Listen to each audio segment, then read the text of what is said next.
गवालपारा जिल्ला एबसुआ 36थि बोसोरसालिया जथुमा आरो गवालपारा जिल्ला बर' थुनलाइ आफादा 48थि बोसोरसालिया जथुमा खुंफुंदों। बे हाबाफारिखौ गवालपारा जिल्लानि मास जाखिलि गेलेग्रा फोथाराव थांनाय 19, 20 आरो 21 जानुवारि खालि सानथामनि मेहेरगोनां हाबाफारिजों खुंफुंदों आरो दिनै बे हाबाफारिया मोनसे गेवलां मेल खुंफुंनायनि गेजेरजों गाजा गोमजायै जोबनानै थाङो। बे गेवलां मेलखौ गवालपारा जिल्ला एबसुनि आफादगिरि सन्तोष हाज'वारिनि मासि सामलायनायाव बेखेवनानै होयो बिटिआरनि इएम रनजित बसुमतारिया आरो बराय बिबुंथिखौ लाखियो बानजाय आफादनि आफादगिरि गौरी शंकर बसुमतारिया।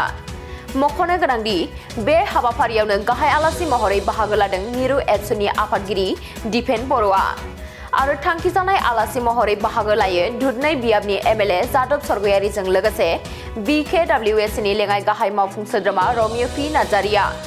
बेजों लोगोसेनो हांख्रायजानाय आलासि महरै बाहागो लायो बर' सावथुन मुलुगनि मुंदांखा फावखुंगुर फैलाजे बरगयारिया। बे हाबाफारियावनो दिल्ली दालाइ एबसुनि बारग' आफादगिरि बिस्वजित नार्जारि आरो ओनसोलनि मेलेमजिबि सानसुमैफोरजों लोगोसे गोबां रायजो राजाफोरा बाहागो लादों।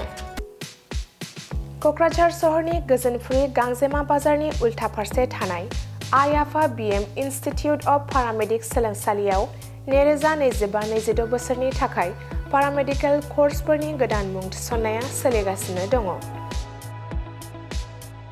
आइ-आफा बिएम इनस्टिट्युट अफ पारामेडिक्सआ भारत सेवक समाजजों गनायथि जानाय आरो गुवाहाटीआव थानाय बान्था आवथायनो हानाय फसंथान एसियाडिक' एकाडेमिनि सिङाव सामलाय जानाय गंसे गाहाम सोलोंसालि।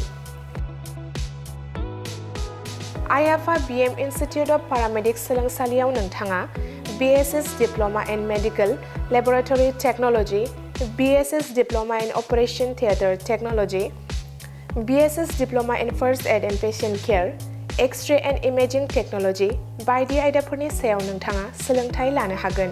लोगोसे सोलोंथाय जोबनायनि उनाव प्लेसमेन्टनि खाबुबो नोंथाङा मोननो हागोन। आइ-आफा बिएम इनस्टिट्युट अफ पारामेडिक्स सोलोंसालियाव जायखिजाया स्ट्रिमजों 12 थाखो उथ्रिसार जानो हानाय फरायसुला फरायसुलिफोरा बे सोलोंथायनि खाबुखौ लानो हागोन। थारैनो नोंथाङा जुदि सावस्रि फाहामथायनि सोलोंथाय लानो गोसो जानानै दङब्ला अब्ला गोबाव खालामाजासे आइ-आफा बिएम इनस्टिट्युट अफ पारामेडिक्स सोलोंसालियाव थाबैनो सुलाद लादो। सुलाद लानो एबा आबुङै मिथिनो थाखाय 9395899391 एबा 8135971844 मबाइल नाम्बाराव फोनांजाब खालामदो।